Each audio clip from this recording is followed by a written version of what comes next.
Okay, so this is the Keck wide field imager, which many of you know, some of you don't, new people. So I'm going to basically reintroduce it to new people, maybe even remind others about it, and I'll talk a little bit about it, why we need it, and I'll give you some status on its progress.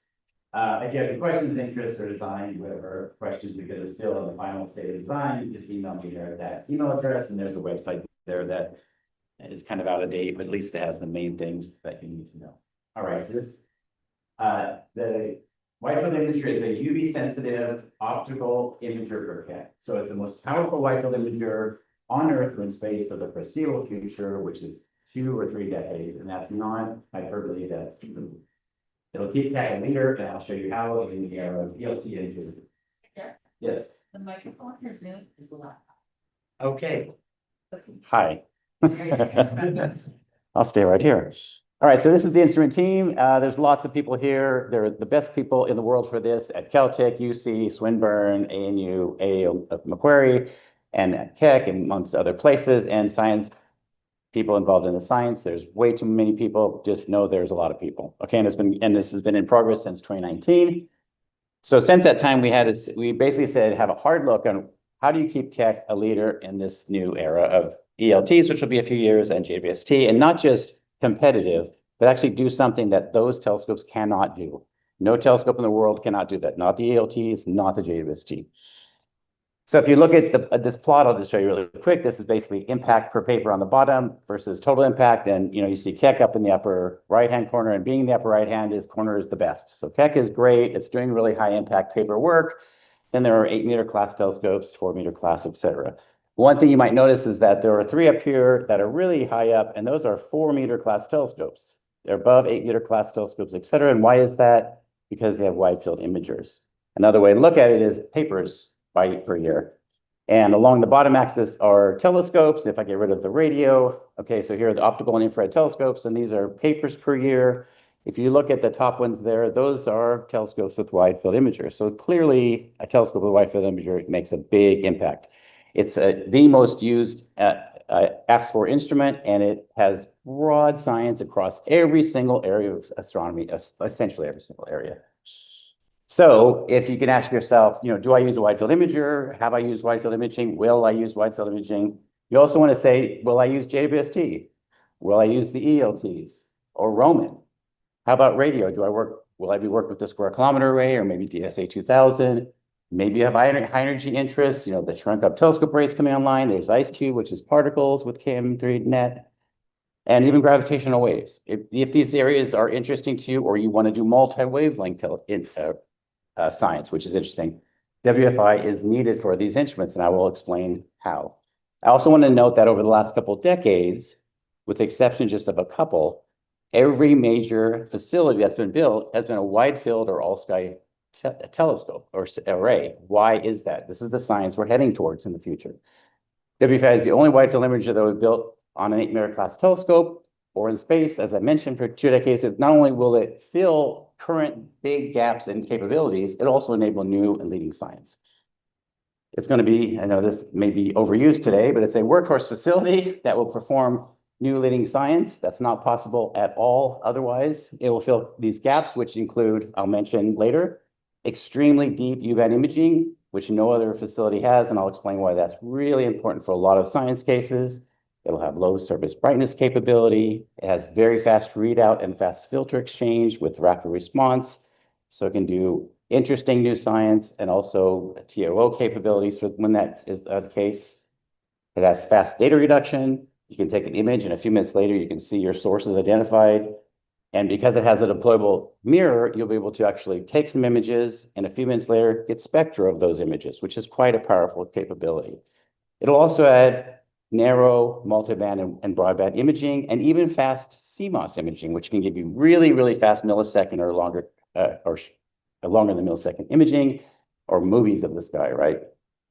And as you'll find, and I don't have time in this talk, is basically, for example, if you have a high energy interest, those facilities, these new facilities are going to find lots of transients, but they have poor localization. You need a wide field optical imager to localize that transient and get the host galaxy properties.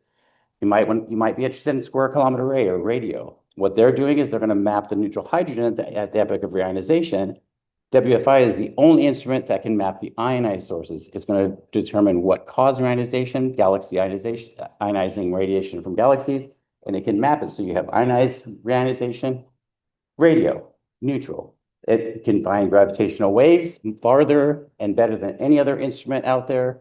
And it can even do accurate, very accurate photometric redshifts for Roman. Roman's going to do all this science, right? But it's going to be based on mostly photometric redshifts. U especially is a key band to get accurate photometric redshifts. So these are just a bit of what it can do. So the ELTs and even all other 8-meter class telescopes are not built for wide field imagers. You look at Gemini, you look at VLT, they're just not built that way. You got to have top end restructuring. Even if you develop a new top end, it takes a day to mount it, et cetera. And they're all at low altitudes, so you have poor UV transmission. And it was also Jerry Nelson's plan to include a WFI with Keck. If you look back in the 80s or whatever in these paper manuals, there's a drawing. Keck, the wide field imager was meant for Keck.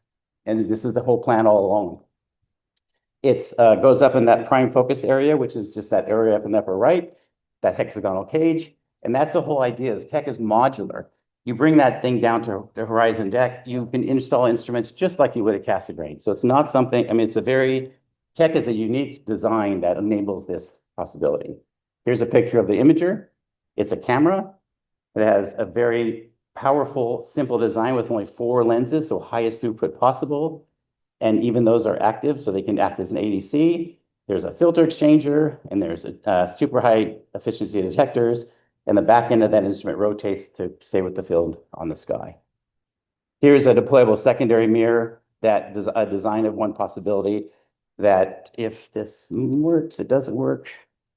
Okay. The whole idea here was to make this so it works. Anyway, this is a movie. It's supposed to move out of the way, so that yellow thing kind of moves up to the top. The light goes to the camera. You take an image. The yellow thing comes back. The hexagonal yellow thing comes back down. And you can then reflect light back down to the telescope because the primary mirror is off to the left here, and you can get spectra. I think maybe you can imagine that. Sorry, we'll move on. Okay, so here's the focal plane. That white circle, if you can see it, is 1 degree in diameter. So that's the size of the focal plane. Overlaid are some instruments currently on Keck that image or can image their fields of view versus this. So it's much bigger. Currently, we have 12 of these 6K by 6K CCDs. We have CMOS detectors in the corners for focusing guiding, but also for science. So if you have a target, you can stick them there. But also we're looking into CMOS detectors for the whole thing if they have the high enough performance. This is its field of view on the sky with other instruments. If you can see the weird yellow shape, that's Roman. And the pink is Euclid, so you can see that a single pointing with WFI covers those fields of view. The dotted outer region is the PFS spectrograph for Subaru, and then inner is Phobos, which is an instrument being thought for Keck, or being developed. And then the little blue thing is LRIS footprint at the bottom there, if you see kind of bottom right of this area. And then Hubble is up in the right, which is like JWST, tiny fields of view, right? Gives you a sense of the field of view. So we've been working with CCDs all along and using quantizing CCDs. The development of that has helped other instruments move along with that technology. But as I mentioned, we might look into CMOS for the field of view. Also, we're looking for, it's very blue sensitive. We want to get very good U and B throughput, but also all wavelengths, kind of want the best of all worlds, right? And so we're looking into thicker CCDs with special coatings to make it just really high throughput across the way. Okay, why at Keck? Well, it's really high up. You can see it's about 40% of the atmosphere, so you get really good UV throughput as opposed to the other telescopes, including the 30 meters are going to be at lower elevation. Here are some depths you can get with certain times. Sorry for the white thing there. I don't know what that is. So there's these are the different depths you can get for different times on the sky. So as you can see, you can get to 28th, even 30th magnitude are reasonable depths. It goes head to head with Roman. So in the U and G band per second, it goes as deep as Roman can in the infrared. It's got high resolution, fast readout time, like I mentioned. It has a broad bands, but also 20 narrow bands and 16 medium band filters. We will be sharing those with HSC. The Subaru people have been fantastic about this, and we're actually going to share their big filters, and we've redesigned our filter exchanger to accommodate those. It's a lot, very, very large amount of contribution.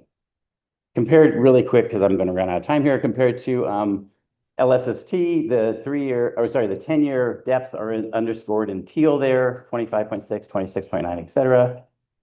Pointing Keck at a field to get the equal depth only takes the time on the right there, 45 seconds to like 20 minutes. So if you have a field in the Northern Hemisphere and you want it as deep as the 10-year stacked LSSD images, it only takes you some minutes. And if you look at the deep drilling fields, there's those depths after 10 years. And that's the time it would take Cabify to do it for a target you would have, so you know, if you can target your own fields. Here's what exists now, an imager HSC on Subaru and Rubin, and this would be Keck, right, with Cabify. This table here shows you the capabilities of each one. So does it have U-band at all, which Subaru does not? Can it get down greater than 28 magnitude, which there's a lot of science cases that need that? Rubin and Subaru cannot. So, and I go down the list. Does it have narrowband or medium band? Does it have CMOS capability? Can you do minute later spectroscopy? And do you even have access to it, right? Like what access do you have to use for your science? So this is a table here that you can review later on that, but it shows that WFI is filling up all these gaps. There's no way I can talk about science with the minute I have left. I'm just going to say that I mentioned reionization and Roman and transients. You can do CGM and diffuse gas in the distant universe, transients, et cetera, et cetera. And lastly, I'll just tell you about updates. So the detector is being designed at Caltech. The integration of it is worked on at UCO and in Australia. We built the body there. You can see with this instrument at New Frontier Technology in Australia. It does use composite materials to build the body. We have the optics design both at AAO and Caltech. The filter exchanger, we have the design from DECCAM. If anyone's used dark energy camera, you know how great that is. And we've actually built a prototype of that and tested it on site. It works wonderfully. And it will share the filters from HSC. And we're building the data reduction pipeline, et cetera, at Swinburne. So that's it. That's a summary of it in a nutshell. Most powerful wide field imager for the next 20 to 30 years. So think way into the future. What are you going to be using? It has these capabilities. This is a simplified timeline. And there's my email again and website. Thank you very much.